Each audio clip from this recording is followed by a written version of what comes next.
El reloj 3 minutos, por favor. No interruptions. ¿En qué se han equivocado? ¿Dónde los argumentos son falaces? ¿Y qué problemas tiene el pensamiento, la idea de la otra persona? In case, after this great first session, you have change of opinion, you could change of side. Anybody change of opinion? Well, anyway. ¿Listos? 3 minutos. Okay, logic. The question is about logic. Well, what we know is when someone is pregnant, they are pregnant. So the question then becomes, is it logical to look at this pregnancy as property? Property of the mother, property of a society that has bought into something that might not be as logical as one might think in their misinformation they may hear. Is it logical for a nation to kill a child developing in their mother's womb because she doesn't want that child? I'm going to continue with the statement that I did not have time to say during my 5-minute presentation. Because what I believe on this question of logic is abortion as was slavery. It is a crime against humanity. This is not a question of property if we're thinking logically about humanity. It is a crime against humanity, so America should not be doing it, nor should we export it, nor should we encourage it, nor should we fund it around the world, nor should Mexico consider aborting their offspring. Like slavery, tension was created in the public square and in law concerning who qualifies for natural rights worthy of protection. For the first 89 years of America's founding, it was the black slave who sought equal protection under the law, and many attempts were made to heed their cry. Today, it is the conceived person living in the womb of its mother that should be considered human with opportunity of equal protection under the law. If the baby in utero is not a human being in the fullest sense of this term, then he or she has no natural right to life. However, if the opposite is true, then the humanity in the womb is entitled to constitutional rights to life worldwide. When we ask about logic, it is one thing to determine in our minds that we want to kill what God calls his reward. But our knowing heart cannot take the reality away that a pregnancy is a pregnancy.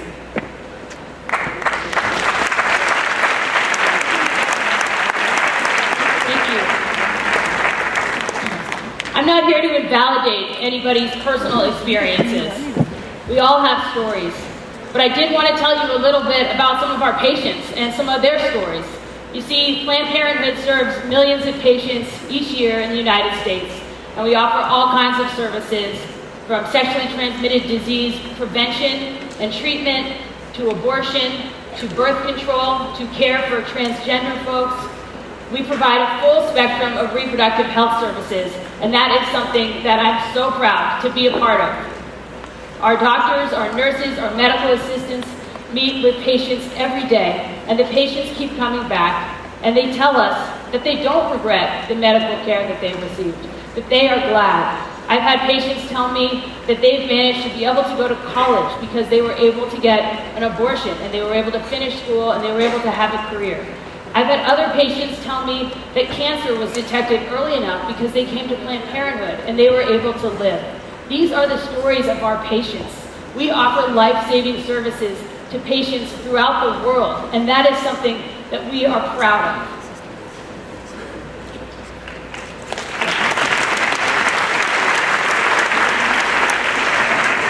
Statistically, 1 in 4 women have had an abortion. So I know in a room this size and many streaming this live, I'm not the only one who's experienced that. And I don't want to waste the opportunity to speak to those of you who have felt like I have felt, the regret, the shame, the guilt, or even lied to. I believe my sole purpose is not just to debate these 4 women, but to bring hope to those of you who are still in a place of hopelessness. I stand here, by the grace of God, not sitting in my shame or the pain of my abortion, because I've been able to grieve the loss of my child, and I've been able to recognize that, which was a very hard thing to recognize, that what I did was wrong. But here's what I think the problem with abortion is: they think initially that's going to fix everything. That if I end the life of this child, this is going to make my circumstance better. And in many cases, it makes it worse, because they don't prepare you for what's down the road. Here's the most beautiful thing about life, is that you don't know what's going to happen next. You don't know how your circumstance is going to change. And here's the change that happened for me. 10 years later, that same boy I told you about that was sitting in that waiting room with me at that abortion clinic and broke up with me the next day, he came back into my life to apologize to me for the way that he treated me. And I sat across from this man telling me how much this abortion had affected him and how it was easier for him during that time to walk away from this relationship than face the reality that we ended the life of our child. He is also the same man that put this ring on my finger. We've been married 10 years, thank you. We have 4 beautiful children, and when we look into the eyes of our beautiful children, we know what our aborted baby would have looked like. And that's a sense of regret that will stay with us for the rest of our lives. I'm really trying to challenge all of you, and here's the challenge I want to leave with you again from one of my favorites, Dr. Martin Luther King Jr. He said, "A man dies when he refuses to stand up for that which is right. A man dies when he refuses to stand up for justice. A man dies when he refuses to stand up for that which is true." Will you stand for that which is right, just, and true? Thank you.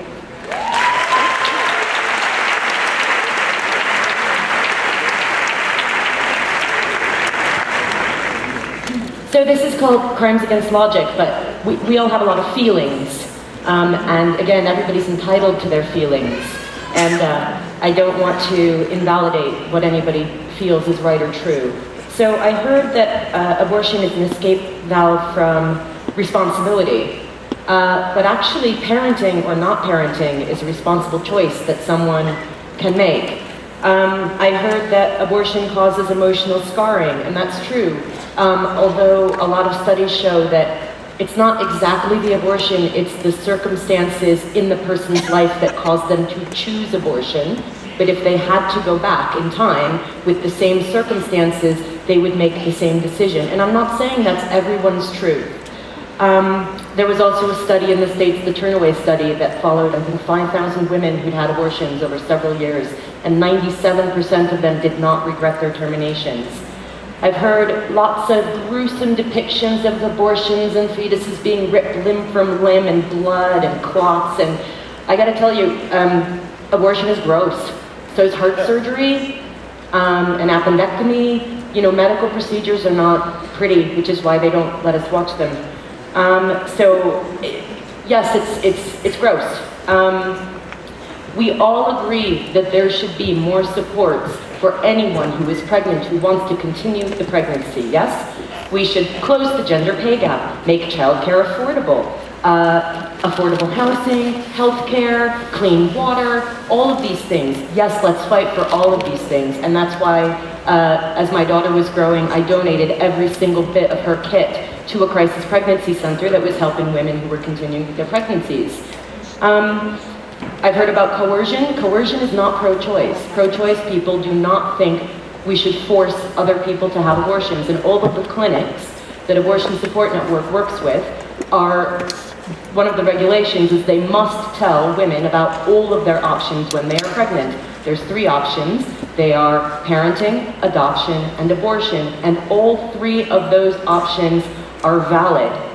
I've heard life begins at conception. And this is believed by many of the women who call us, and yet they still have abortions. We can debate abortion all we want, but no matter what we say on this stage or think in this auditorium, thousands of women are still going to have abortions. Let's make sure these women, many of whom are mothers, many of whom will go on to have children or more children, are safe.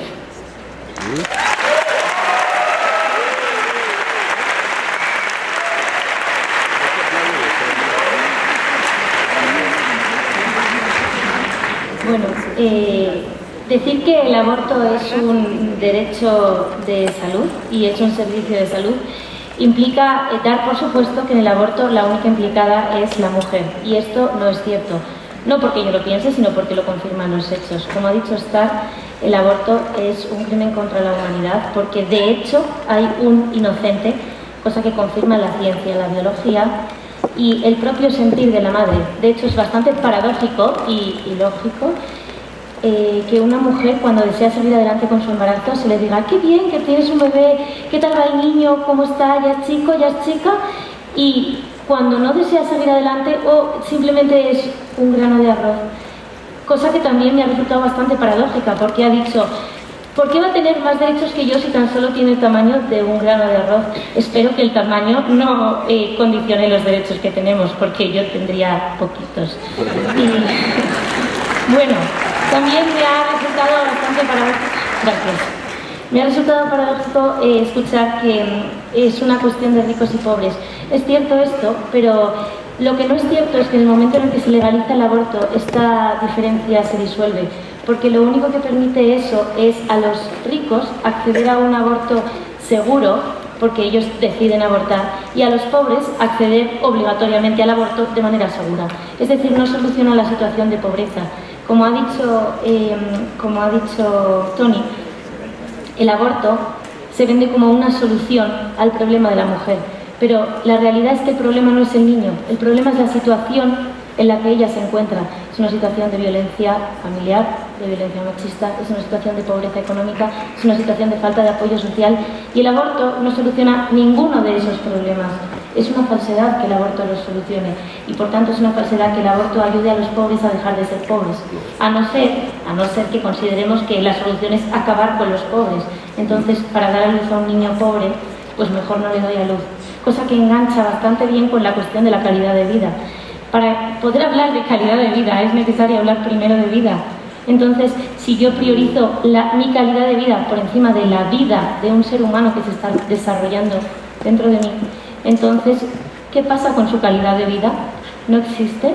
¿No vamos a hablar de ella? Es bastante paradójico.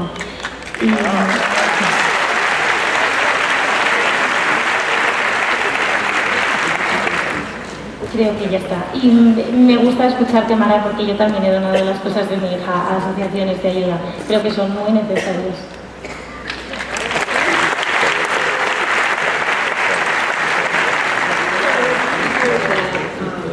Going from embryo to a toddler is basically just 3 years of life. It's essentially the same thing, just a growing child from an embryo to a toddler. Well, that's like saying that when I order eggs in the morning for breakfast, that I'm eating a chicken. And it's just not the same thing. I mean, ask a vegetarian. Eggs are not chickens. Embryos are not toddlers. They're a difference in time. And the question, of course, comes down to when does life begin? None of us up here are medical doctors, but so we can refer to that kind of expertise to answer the question. And the American College of Obstetricians and Gynecologists, which is the professional association of physicians that deal most closely with pregnancy and with fetal development, and they would know better than anyone else when there is an actual killing of a human life, is nonetheless pro-choice. They say that an induced abortion is an essential component of women's health care, and it's a decision that should be made between the woman and her health care provider without the interference of any third parties. We heard that abortion is a crime against humanity, that it's a violation of human rights, except that international human rights bodies do not agree with that. According to the United Nations Office of the High Commissioner of Human Rights, access to abortion is a matter of human rights, and international human rights bodies stand for the rights of women not to be discriminated against and to have access to good health care, and that includes access to abortions. The countries with less restrictive abortion laws in general have lower abortion rates than countries with highly restrictive laws. So really what we're talking about here is whether abortion will be safe, not whether abortion will happen. Hay cosas que además no se cambian con los argumentos, hay cosas que están en el corazón, que están en cosas que por más que te digan esto sí suena bien, pero no puedo, o no quiero cambiar, o realmente un enorme aplauso porque consistentemente los argumentos a todos, estoy seguro de este auditorio, y por supuesto a los que nos ven en sus casas, porque este es un programa que pasará por ADN 40 y por streaming, estoy seguro que nos hace pensar. Les agradecemos porque ese es el objetivo. Pensar críticamente, pero para pensar críticamente hay que tener argumentos sólidos para poder hacer esa decisión. Un aplauso a ellas 8, por favor. Ahora, como ustedes en este escenario, as you can see and watch here, you have 10 minutes. Please don't monopolize the microphone. Respect, but interrupt. I will give the word only in case it's needed. It's a free dialogue. Whoever wants to begin, please. Well, I would like to say something to begin. When we say that there's no humanity in the womb, if this is not a person, in particular with Planned Parenthood, how is it then that they are selling livers if it's not a liver, and or a kidney if it's not a kidney? I would also have to ask, if it is not humanity in the womb, how is it now that we are doing surgery inside the womb on heart, so to make sure the baby has viability and can live if it's not really a heart? That is question number one.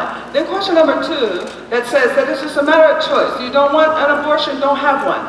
These are the same arguments we heard during slavery. You don't want a slave, don't have one. But yet we start saying it's going to happen anyway, so maybe we should just make it happen well. We saw in different laws throughout the country of America where they started making it a little bit easier. Like for instance, they made sure to pass manumission laws so that no longer could the slave just be taken out into the middle of the wilderness at 65 and die, that they were going to be more humane. So those are the two questions that I would ask.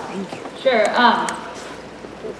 The statements that you're making about Planned Parenthood are completely false. And shame on you for using this platform to repeat lies that have been blatantly called lies for so long. They're vicious lies and they're blatant lies. But in terms of your entire argument seems to rest on this idea of personhood. The problem with that argument is the legal definition of personhood begins after birth. That is why, Stephanie, human trafficking is a crime and abortion is healthcare. Okay, if I could respond to that. So the United Nations, its Universal Declaration of Human Rights, says everyone has the right to life, and in Article 6, it says everyone has a right to recognition everywhere as a person before the law. In the preamble of that document, it refers to everyone as all members of the human family. So since the pregnant woman is human, then her offspring ought to be human. They're members of the human family. So according to Article 6 of the UN, that means they're considered persons. How do you respond? Once they are born, they are considered persons. Once they are born, they are considered persons. But there is no scientific or medical basis for your statement, and the legal definition is that personhood is conferred after birth. No. In addition, Are they members of the human family? In addition, the United Nations Special Rapporteur on the right to health argues that laws that criminalize abortion infringe on women's dignity and autonomy by severely restricting her decision-making in respect to sexual and reproductive health. The United Nations, in multiple guises, stands for women's right to abortion, stands against the criminalization of abortion. This is the International human rights community is on our side of this argument, not yours. Sure, to respond, I agree with you that there is contradictory information in the United Nations, but there is something so foundational, which is the Universal Declaration of Human Rights. Yes. So my point would be, do you agree with the UN's document that all members of the human family, according to Article 6, ought to be considered persons before the law? Do you agree with that aspect of the United Nations document? As long as these are born persons. Well, all members of the human family does not stipulate whether you're born or not. So do you reject then the Universal Declaration of Human Rights? Do you reject the Universal Declaration of Human Rights? They shouldn't have to declare when a person exists because it's obvious. It's after they're born. Well, it was actually, the document was adopted in the late 1940s on the heels of the Holocaust, where personhood was not defined by whether you were born or not, but was defined by whether you were Aryan or not. And so the document was created in order to say, whoa, it is wrong to discriminate based on ethnicity, it's wrong to discriminate based on sexual orientation, and it's wrong to discriminate based on age. So we're going to adopt a document that says if you're a member of the human family, boom, you're a person. And so unless you can refute that the embryo is not human, that document adopted in the late 1940s applies to them. So how do you respond? I respond by talking about the American College of Obstetricians and Gynecologists, who are the doctors who understand when life actually does begin. So when does it begin? And they are pro-choice. When does life begin?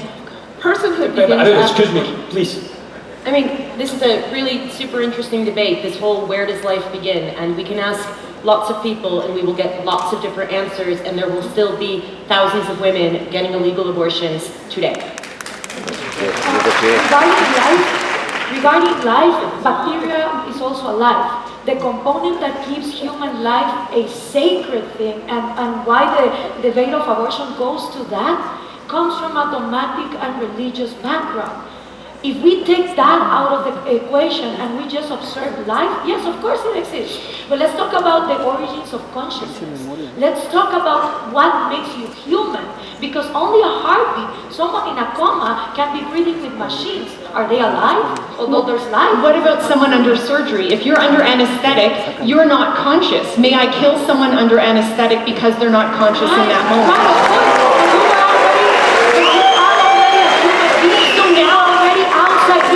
This is the thing. That's why I dream of the day that a fetus can be taken out of the mother and independently grow into maybe a machine, maybe the womb of a man, and then we will see the difference.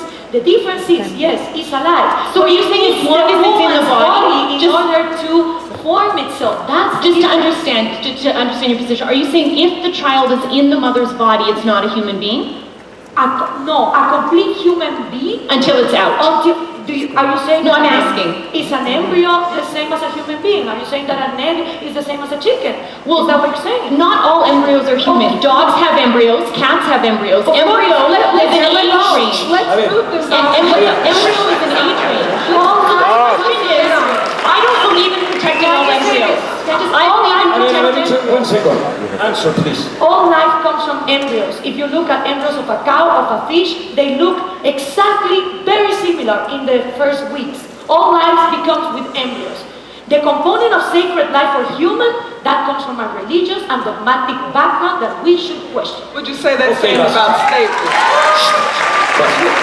Would you say that same about slavery? It was religion that drove the question of whether a black person was a human being or not. In America, we ended up in a war, but we had to write it into our Constitution that this being was a human.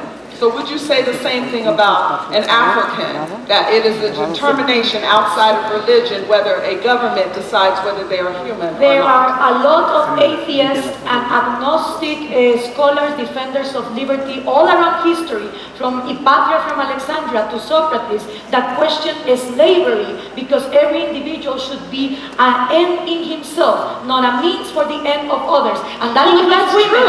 They shouldn't be a means for the end of others. But the argument was made inside religion that they had constitutional protection.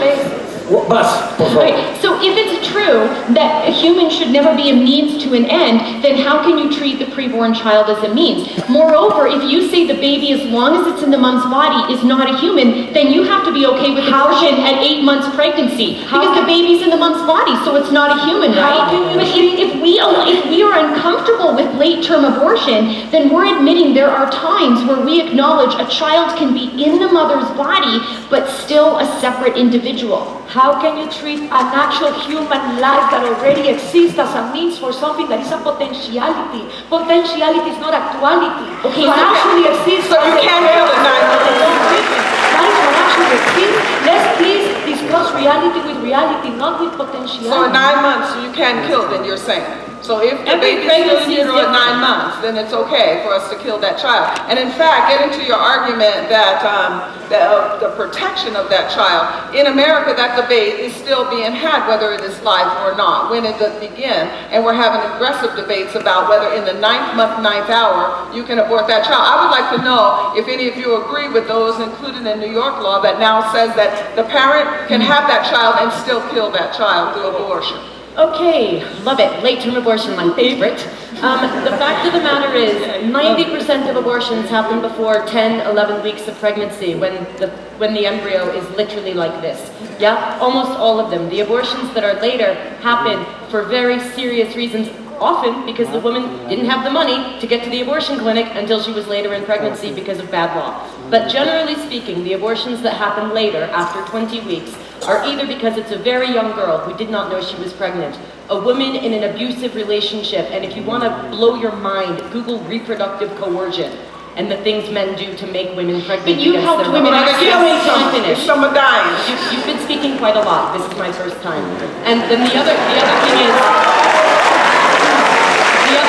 the majority of abortions that are carried out quite late are when there is something catastrophically wrong with the fetus. Spinal bifida, no brain. I could tell you things, couples who've called us for help have had to leave their country to have these terminations of their much wanted pregnancies. And the other thing, talking about abortion, 8 months, 9 months, no doctor would perform one.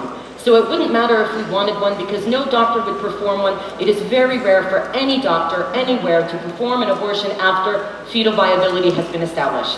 Señoras y señores, vamos a regalar 4 minutos más, ¿les parece? 4 more minutes, okay? Extra 4 more minutes. Compensation.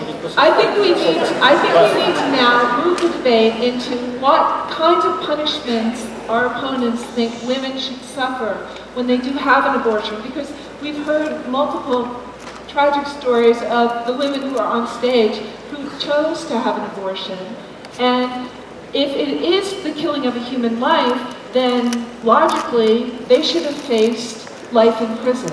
Well, not necessarily. It depends, because the 4 of you cannot agree when it is actually a crime against humanity. You're saying that on one hand, most of the abortions are in the very early stages, but on the other hand, in these rare situations, that's 9 months as a different reason. So until we determine, is it life, it is very difficult then to say, well, what crime should be attached to it, or what punishment should be attached to it if you kill that life. So I would like to first hear, when is it life? When is the viability in your own individual opinions? Is it at 3 months or is it at 9 months? We're moving into Why do we have 3 months or 9 months?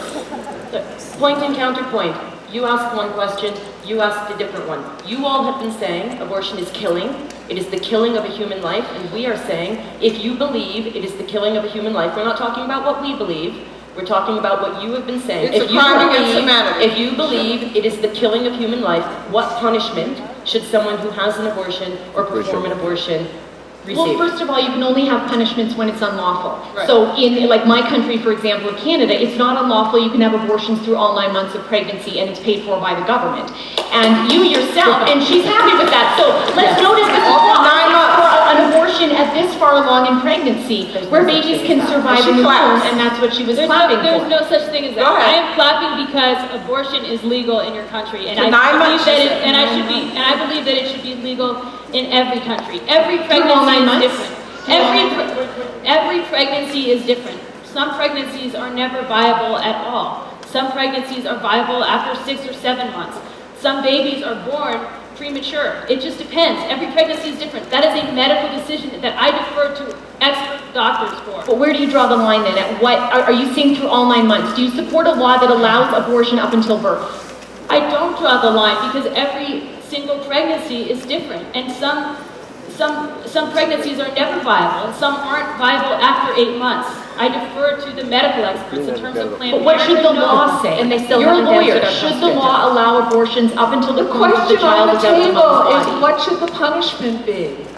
Okay, the punishment should be determined by what the law says. So when does the law interject itself to say, this is okay and this is not? This is what we're having debate right now in our country. All right, abortion is legal through the 9th month, 9th hour in America today.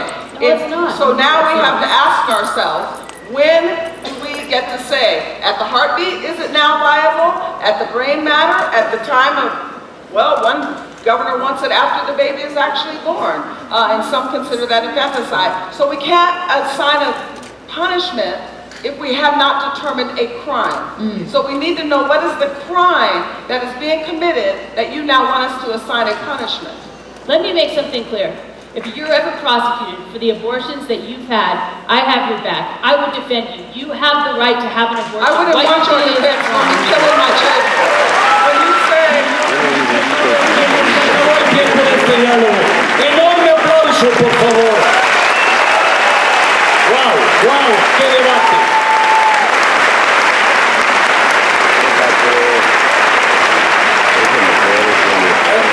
I will make some questions to some of you. Very quickly, you have 1 minute to answer, or you could answer whatever you want, or just don't answer. You're free to choose. There's no crime at all. Voy a empezar contigo. Y es solamente Gloria, con cada una de ustedes rápido. Por un lado, tú dices que cuando tú penalizas esto es realmente un impuesto contra la gente pobre, porque la gente que tiene recursos puede irse a otro lugar a hacer y cometerlo. Pero por el otro lado dices de que no estás de acuerdo que el gobierno con los recursos de los contribuyentes paguen el aborto de alguien que no tiene recursos. En pocas palabras, por un lado, tu política pública realmente está criminalizando de alguna manera al pobre porque no le permites que se le apoye cuando tiene una dificultad y no tiene los recursos, y por el otro lado estás tú criminalizando a la vez, diciendo lo contrario al decir que al prohibir esto estás atacando al pobre. Ahorita nada más para que la pienses. Robin, you mentioned you're an atheist on the one hand, but you also mentioned that freedom to choose. If they want to have an abortion or they don't, do whatever you wish. As an atheist, I'm asking you the same question. Imagine that I'm in a school, in a private school, and I really want to teach creationism, not evolutionism. And I forbid to teach evolutionism in many of the private schools that I own, and whoever wants to learn something about science, learn it, and if they don't, no. Would you change your mind in that sense? Just think about it, okay? All of you, my question for you is the following. You said, again, I'm not going to force you to do whatever you don't want, and don't force me. Is there a limit where you could tell me, Andres, I won't force you to rape someone, I don't force you to kill someone, I don't force you to do whatever you want to, and do whatever you want, but don't tell me what I want or I don't want to do? That's the question for you. You know what I mean? Where do you put a line that do whatever you want to do when they believe that when you create or you have an abortion, you're really creating an externality to a third person, to another person, okay? And all your arguments have been amazing. Maggie, my question for you is, it have to do with Marta and Mara. I'm sorry, with Star and Mara. For Star, Tony, Mara, ya me hice bolas aquí con los nombres, no importa, okay? But all of you are human beings and I love you. But, okay? You mentioned you had 4 abortions. Judy, okay, I'm sorry. You have 4 abortions. Okay, my question is, you mentioned that the people that she have met, if they will live their lives again, they will do the same thing. Is she right? That will be for you. If, no, don't answer me. Just to think. I'm still thinking that question for you, okay? Okay. Para ti, tú dijiste, Marta, la pregunta que aquí tenía para ti era, tú tuviste, a la edad que tuviste a tu bebé, sientes que hay una gran coerción y una gran obligación de que no hay libertad, porque una niña de 16 años o de 15 años, pues realmente no tiene libertad para elegir porque no tiene información. Y si no tiene información, el que te presionen a abortar, pues realmente no es tu voluntad y está muy mal. Tú comentaste eso. Not to kill the offspring. Bravo, alguien de aquí. Precisamente porque el aborto no está en el bucket list de ninguna mujer y es algo bastante difícil, es que debería de ser legal para que sea una opción, porque hay muchas mujeres que se esclavizan a ser madres porque la sociedad les ha dicho que son asesinas si no lo hacen y las hacen sentir culpables, a diferencia de en España, donde es tolerado. En países como el mío, muchas se esclavizan a ser mamás por hacer lo correcto de acuerdo a lo que la sociedad dice. Muchas gracias. ¿Alguien más? Es imposible que se esclavicen a ser madre, porque una vez que eres madre, ya es algo, es un hecho. En el momento en el que hay un óvulo y un espermatozoide que se unen y un nuevo ADN, ahí hay un ser vivo que es tu descendencia. Ya biológicamente eres madre. Entonces la esclavitud es algo que te impone otro y realmente nadie te lo ha impuesto, sencillamente eres madre. Ahora puedes decidir si seguir adelante con esta vida humana o acabar con ella. Sí, claro, rapidísimo. Madre no es solo la que pare, es la que cría y educa y eso te transforma la vida para siempre.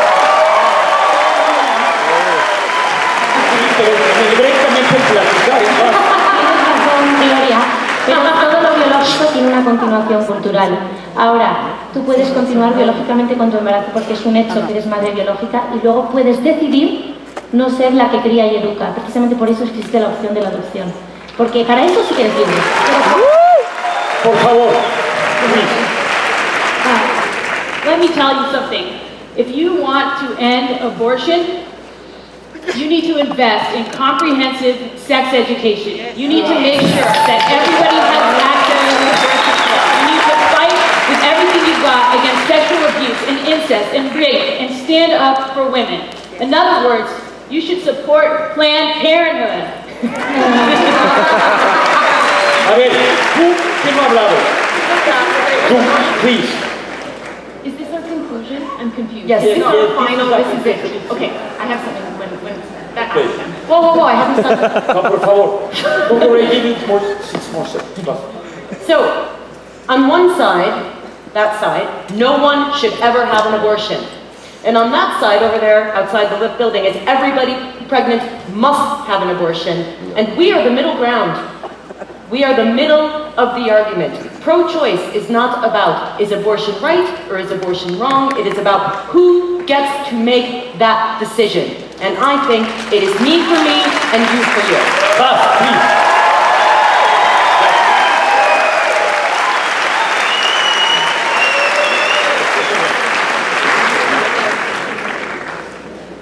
Every single one of us on our bodies has a belly button, which is a reminder that every single one of us was once a child in the womb.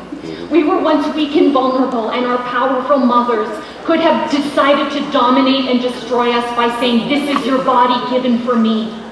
But instead, in an act of love, our mother said, "This is my body given for you." It's what Tal said, Natan, to give is to receive.